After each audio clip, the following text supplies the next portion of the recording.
Wasted is a concept that came out of the previous architect show where I brought my partner Michel Moussassian and Peter Murray, who's a known London architectural guru, let's say, and we discussed COP26 at the time and what impacts and what we can do as architects to help with the issues of the environment.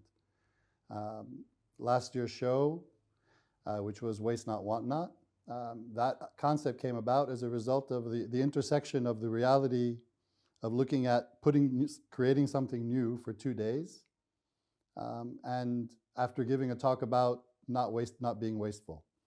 So we talked and discussed and sort of came up with the idea of what can we do with the production waste of the existing manufacturers in Greece, and to take garbage, what was left from production, and elevate it to the state of fine art, right? In a kind of tongue-in-cheek kind of way, but to give it its space to have its last say, its last song. The beauty about this collaboration is that though John is an architect and I'm a lighting designer, clearly from slightly or a lot different backgrounds, the view and the approach on this allowed us quite a bit of a crossover. So, you know, John tapping into the kind of lighting aspect of it, us tapping into the curating and design aspect of it, so that what came out of it was kind of one unified aesthetic and design approach that brought to light, in a sense, exactly what John just mentioned, right? Taking wasted things that were about to be thrown in the skip,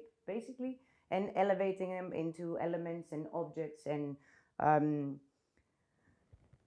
whether it was, you know, a large wall or a sculptic piece, it doesn't matter, displaying it in a way that it gains a value again, right? And gains another cycle of life. This year's concept is the sequel, If the Walls Could Speak, which is looking at the same issue of waste, but looking at the city of Athens as our deposit of, right? There's a lot of renovations going on, there's a lot of new construction going on, and that waste material is a little bit different, let's say spiritually, than waste material that's from production, right? Which is what's left over when you design something. So if the lesson from last year's show was think about what you're going to do with the pieces that are left over when you design something, the lesson of this year's show is look around to the rich history and the rich materials that are already in your environment and think of how you can upcycle them or reuse them, because they have history, they have memory.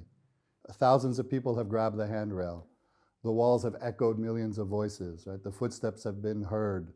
There's another essence there. So this year's show is trying to tap into more of the sensory feeling of materials so that you experience the materials because they're communicating back to you their history.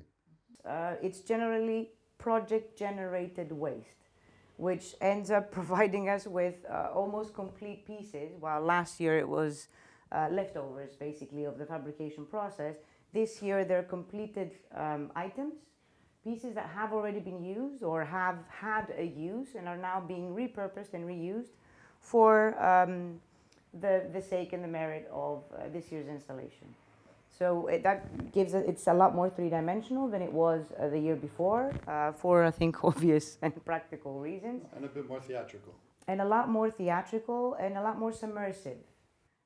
It's actually very much wanted that people start touching, feeling, understanding exactly the material and relating with them and playing with them in a very different way, given the fact that they're not just material, they're actually already used objects. So, you know, as John was saying, they carry a history, right? They have already something to say. It is valid for last year, but for this year even more so. Clearly, fine, it's the two of us talking here. There's been a lot of people involved in this process, from the manufacturing side, from the fabrication side, external collaborators, various teams that have kind of